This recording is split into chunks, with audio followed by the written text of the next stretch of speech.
The moment the janitor stepped onto the school's sun-blasted football field, where rows of white folding chairs waited for students in navy blue gowns, the world did not know that the quiet man with tired shoes and calloused hands carried a story powerful enough to stop a Navy Admiral in his tracks. His faded mop bucket smell still clung to him, mixed with the sharp scent of cleaning chemicals from the early shift he had just finished. But the real reason heads turned wasn't his uniform or the exhaustion in his shoulders, it was the deep, jagged tattoo barely visible beneath his rolled-up sleeve, a mark that once belonged only to a silent brotherhood whose names were spoken in the Navy with reverence and fear. If you believe in kindness, second chances, and the beauty of unexpected respect, please take a moment to like, comment, share, and subscribe to channel name. Your support truly keeps stories like this alive. No one in the crowd knew that Ethan Cole had once been considered a ghost, one of those men who disappeared after the war because carrying their memories was heavier than carrying any weapon. Now he was simply the night shift janitor at Redwood High School, the man teachers greeted politely but rarely looked at long enough to recognize everything he had been. His entire world had shrunk down to two things, the job that fed his son and the son who gave him a reason to breathe. Today, that boy, Jacob, was graduating. Ethan didn't have a suit. He didn't have polished shoes. He didn't have a camera, or a bouquet, or even a clean shave. But he had pride. A quiet, trembling pride he tried to hide behind the brim of his cap as he found an empty seat at the edge of the bleachers. Life had not been gentle to Ethan. When he lost his wife to a late-night accident 8 years earlier, he'd fallen apart in ways even he didn't understand. He left the Navy, left the structured world that gave him purpose, and took any job that would let him stay close to Jacob. Some days he worked 3 shifts back-to-back. Some nights he fell asleep in the school supply closet between mops. But he never missed a single parent-teacher meeting, a school concert, or a science fair, even if he had to stand in the back in his janitor uniform while other parents wore suits and silk shawls. Jacob had never complained. He always smiled at his father as if he were the richest man alive. Today, however, was different. Graduation was supposed to be Ethan's chance to sit proudly among the crowd like any other parent. Yet the stares came anyway, not cruel, but curious, surprised, judgmental in that subtle way that stings more than open mockery. Parents with manicured hands and expensive watches whispered when they recognized the janitor sitting among them. A few shifted uncomfortably. One mother pulled her purse closer. Ethan lowered his head, wishing he could blend into the metal bleachers. He was only here for Jacob. That was enough. But fate had a habit of stepping in when least expected. The school had invited retired Navy Admiral Marcus Bradford as the keynote speaker. The man was a legend, decorated, respected, the kind of leader whose presence carried weight even without the uniform he once wore. As he walked down the aisle toward the stage, shaking hands and smiling for photos, his eyes swept briefly across the crowd, and landed on Ethan. He froze. Not for a second. Not for a blink. But long enough for people around him to follow his gaze. Admiral Bradford stared as if he had seen a ghost.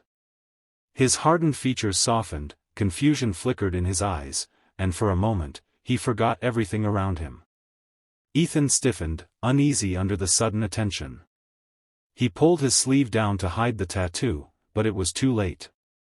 That symbol, those intertwined lines and numbers, wasn't common ink. It was the identifying mark of a unit so secret that even the Navy rarely discussed it. A unit that Ethan once belonged to before life broke him in ways no mission ever had.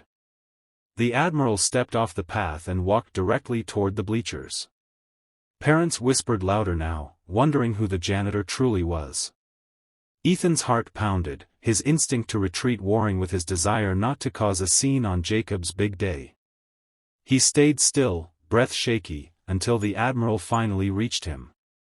But instead of demanding answers, the Admiral just stood there, studying Ethan with a mixture of disbelief and respect that Ethan hadn't seen directed at him in years, not since before the world called him a hero, and then forgot he existed. Ethan braced himself for questions, accusations, old memories ripping open like wounds that never healed.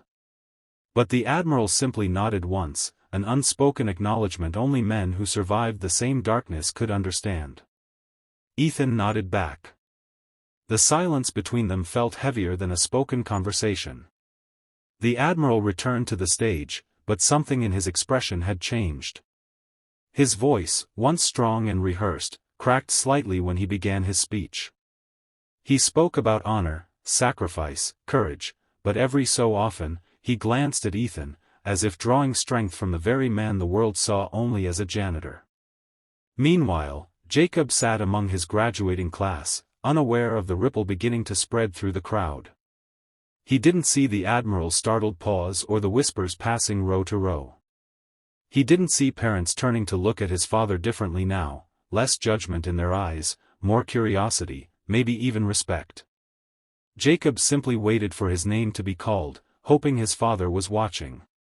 When the ceremony neared its end and the valedictorian finished speaking, the principal stepped up to the microphone for the final portion, a special recognition. This wasn't usually part of the program, and people shifted in their seats. Then the Admiral returned to the podium. He cleared his throat, scanning the crowd. His gaze found Ethan again. "There is someone in this audience," he said slowly, "who carries more courage in his silence than most men carry in their entire careers." People leaned forward, sensing something important. He came here today only as a father. But before life demanded everything from him, he was one of ours. One of the best.